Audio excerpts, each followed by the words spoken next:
नमस्कार दोस्तों, मैं हूं दिनेश के वोरा। बहुत बहुत स्वागत है आपका डेली न्यूज इंडिया 1.0 में।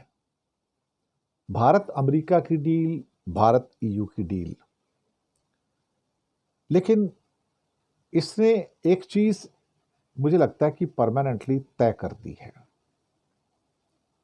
और वो ये है कि भारत ने अपने आप को रशिया से दूर करना शुरू कर दिया है। भारत ने फैसला कर लिया है कि वो वेस्टर्न ब्लॉक के अंदर जाना अपने आप को ज्यादा फायदेमंद उसको लगता है। रशिया के ब्लॉक में रहना उसे कुछ मुझे लगता है कि शायद गवारा नहीं है। रशिया इस बात को महसूस कर रहा है कि भारत दूर जा रहा है और भारत धीरे धीरे दूरी बना रहा है। रशिया यह भी जानता है कि भारत दिखाने की कोशिश कर रहा है कि मैं रूस के साथ हूं, पर इन एक्चुअलिटी वो रूस के साथ नहीं है। और इस बात को पुतिन महसूस कर रहे हैं कि मोदी की जो गर्मजोशियां हैं, जो उनकी जो जफियां पपियां हैं, वो असली नहीं है, वो दिखावा है। अब ऐसे में जब पुतिन को यह महसूस हो गया कि अब इस दुनिया में एक ही उसका दोस्त है जिसके ऊपर वो यकीन कर सकता है, और वो है जिनपिंग। और कल बहुत लंबी बातचीत हुई पुतिन की जिनपिंग साहब के साथ, वो भी वीडियो कॉल होती है साहब। और जैसी वो बातचीत शुरू होती है तो पुतिन जिनपिंग को कहते हैं माय डियर फ्रेंड। दोनों के बीच में नो लिमिट एग्रीमेंट भी है, लेकिन कहीं ना कहीं पुतिन को अब एहसास होना शुरू हो गया कि यूक्रेन वॉर के अंदर भी मेरा साथ चीन ने दिया, मेरे को हथियार भी दिए, हथियारों का मसाला भी दिया, इलेक्ट्रॉनिक्स भी दिया, सब चीज़ें दी मुझे।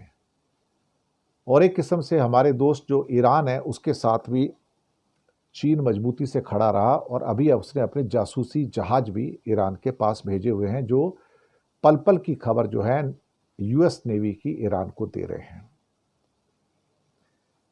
ऐसे में पुतिन ने अब जिनपिंग को कहा कि माय डियर फ्रेंड। तो एक बात तो बड़ी पक्की है कि पुतिन शायद इस बात को महसूस कर गया है कि अब भारत के साथ बहुत लंबी दूरी तक जाने का कोई फायदा नहीं है। इसलिए फायदा नहीं है कि भारत किसी भी चीज को अब हाँ नहीं कर रहा है। एक तेल लेने को छोड़ दो तो बाकी कोई भी चीज वो आगे बढ़ने को तैयार नहीं है। कोई हथियार लेने को तैयार नहीं है, कोई हवाई जहाज लेने को तैयार नहीं है। जबकि पुतिन और चाइना के बीच में जो गठबंधन है, जो नो लिमिट एग्रीमेंट है, वो बहुत मजबूत हो चुका है।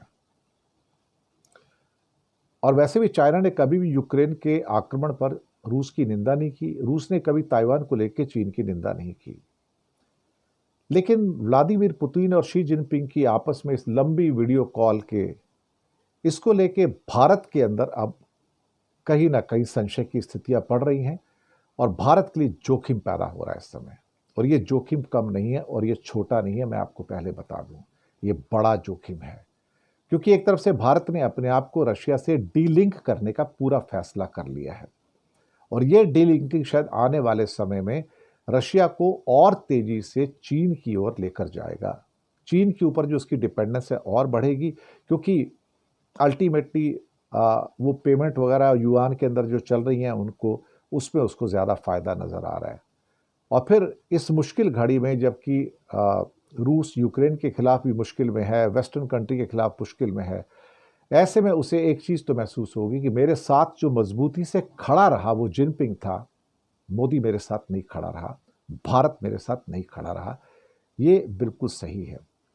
और भारत जो है, ऐसे में क्या होगा कि कभी भारत और चीन का संघर्ष हुआ, आपस में कोई वॉर हुई, तो रूस उसमें फिर वो न्यूट्रल रहेगा। रूस भारत का साथ नहीं आएगा। हमारे लिए जो है ताकत जो है वही था, और वही ताकत हम बेसिकली अब सेक्रीफाइस कर रहे हैं। ये वो ताकत थी जो यूएनओ के अंदर हमारे लिए वीटो का भी इस्तेमाल करती थी। लेकिन रशिया सोचेगा कि क्या मैं ऐसे देश के लिए अपने वीटो का इस्तेमाल करूं जो मेरा साथ नहीं देता है। चलिए ठीक है, अब जैसा भी है जो भी है, फिलहाल स्थितियां डिस्टेंसिंग की हैं, और इस बीच में जिनपिंग और पुतिन काफ़ी नज़दीक आते हुए नजर आ रहे हैं। हालांकि ब्रिक्स का समिट इस बार भारत में होगा, लेकिन अब मुझे डाउट है कि इसमें जिनपिंग और पुतिन शामिल होंगे। मुझे डाउट है, वो शायद शामिल नहीं होंगे, वो भारत आना भी शायद पसंद ना करें। शुक्रिया आपका।